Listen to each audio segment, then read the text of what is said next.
So, what is synergy? Okay, well, we're going to talk about it because you're going to see a lot of it in these patients. So I will try to use some examples of videos for you, but essentially, synergy is described very, very well in your book in O'Sullivan.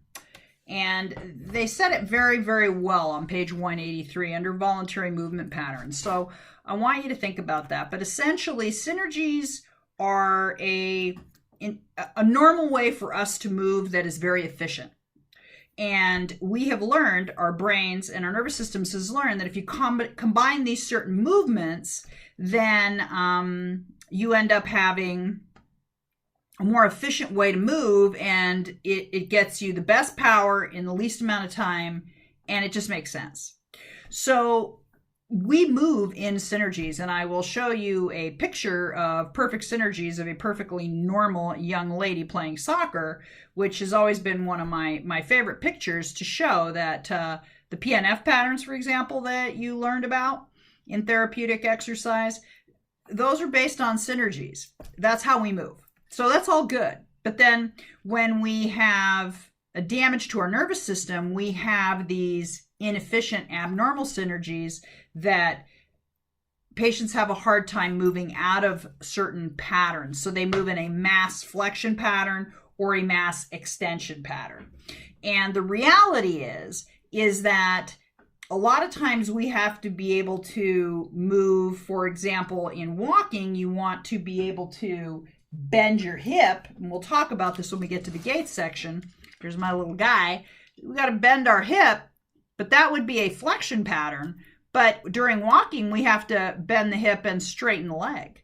So that is out of a mass flexion synergy. It's still an efficient synergistic movement pattern for walking, but that's not what happens when you get this or you get this. Completely straight, that's a mass extension pattern. Or when you say lift your hip and extend your knee, you get this because they can't break out of it. And so abnormal synergies are what we see, and it's kind of an en masse kind of movement.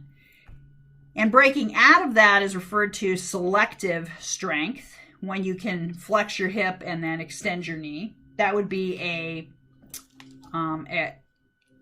out of abnormal synergy movement.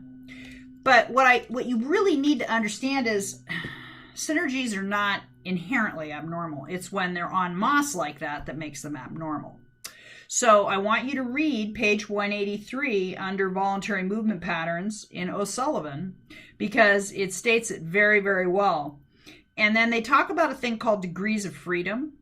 And that also is very important for you to understand, because the more degrees of freedom you have in a movement pattern, the more difficult that movement is going to be. So when you are working with your neurological patient, minimizing those degrees of freedom, that would be at how many joints they're having to worry about, what they're having to concentrate on, taking those degrees of freedom down so they have to focus on less, makes them more successful at the movement that you're trying to get them to do. So it's very important for you to understand that, and that's the term we use to basically focus on less joints at one time. So by stabilizing perhaps the ankle and the knee, then they only have to worry about the hip. So we'll be talking about that in the gait concepts when we review gait, and then as we get into individual diagnoses. But you will hear me drop that term sometimes, degrees of freedom, and limiting or minimizing those. That's what I'm talking about.